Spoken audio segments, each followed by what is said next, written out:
Hola a todas y todos.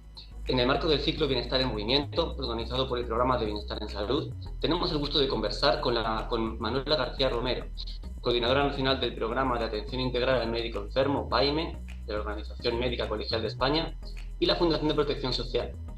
Es también vicepresidenta segunda del Consejo General de Médicos. Bienvenida. Muchas gracias por aceptar esta invitación. Gracias a vosotros. No. Una de las máximas que puede definir el programa de atención, el programa de atención integral al enfermo es que la salud del personal médico repercute sobre la salud de los pacientes. ¿De qué manera sucede esto? Pues está clarísimo, cuando una persona tiene un trastorno mental grave o un trastorno adictivo, evidentemente pone en peligro o no puede cuidar de la medida, en la medida que sería adecuada a los ciudadanos. Por lo tanto, si nosotros cuidamos a esos profesionales que además tienen una importante dificultad para verse como pacientes y para mantener una relación médico-paciente con otros compañeros del entorno, si lo sacamos de ese entorno, lo tratamos y lo rehabilitamos, estamos haciendo el cuidado de la sociedad, realmente estamos evitando que se provoque ningún daño y por lo tanto potenciando la seguridad del paciente también. ¿Qué ejemplos concretos podrías darnos?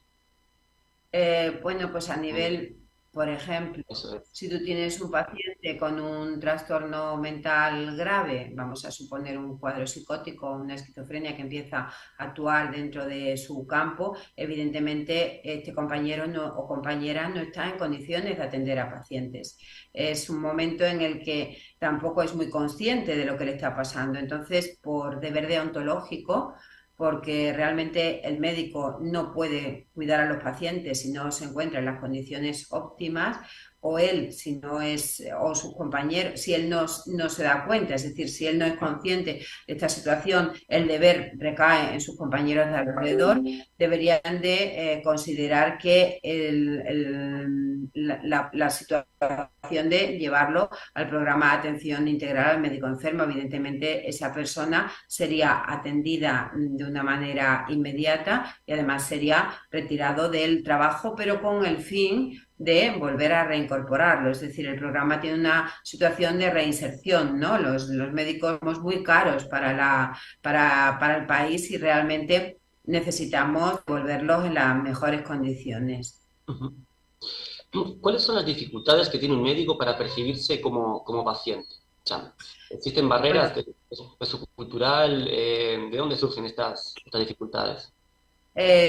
Para el médico existen barreras a bastantes niveles. En primer lugar, siempre mantiene una relación con el compañero que es una relación de compañero y no es la adecuada de médico-paciente. Normalmente nos automedicamos mucho o el médico puede automedicarse, con lo cual tarda mucho más. Un médico que esté con un cuadro depresivo, pues puede ser que utilice ansiolíticos, otros medicamentos de una manera como autoprescripción y no vaya o no siga los cauces normales que sigue cualquier paciente de la calle. Por otro lado, hay un cierto ego, un cierto miedo a que te identifiquen como una persona que está enferma y a que te vean, sobre todo cuando estamos hablando del estigma de psiquiatría, porque el estigma de una enfermedad mental sí a la población general ya le pesa, en el médico pesa casi el doble. Es decir, es muy importante, ¿no? Para la sociedad y eso hace que sea bastante difícil tanto reconocer sanitario o cualquier otra persona de alrededor. La etiqueta de enfermo es difícil de asimilar para un médico, ¿no? Que trata enfermos. Sobre todo Sobre todo cuando estamos hablando de una enfermedad mental o un trastorno adictivo, es decir, cuando si tú le dices al paciente que tiene un problema de un cáncer de colon, probablemente no tendrá ningún problema, ¿no? Pero si le dices que tiene una adicción al fentanilo, pues seguro que es un tema que no quiere que salga y que quiere mantenerlo en secreto, ¿no? Y de una manera confidencial y a la vez tratarse. Ajá. Y bueno, ¿qué propuestas hay para atacar estas dificultades? O sea, ¿cómo se pueden deconstruir estas barreras? La primera barrera que estamos intentando, al menos desde España, estamos trabajando de la promoción de la salud y en la prevención de la enfermedad. ¿Y por qué? Porque realmente las últimas estadísticas demuestran que aquí en España, al menos, médicos que están llegando al programa son médicos menores de 30 años, es decir, son médicos que están casi en su periodo formativo. Hacemos unos contratos terapéuticos que de alguna manera controlan la praxis durante este periodo de reinserción. Es decir, el fin último del programa es rehabilitar al médico, pero también cuidar la salud de los ciudadanos. Y creo que hay muchas líneas que se van siguiendo durante ese proceso. Y las actividades concretas del PAIME, ¿cuáles son para conseguir este tipo de ejes de actividad? Las actividades concretas, por ejemplo, ahora mismo estamos yendo a las facultades de medicina a explicar tanto hábitos saludables como mantener e informar de lo que es el profesionalismo médico a los estudiantes del grado de medicina.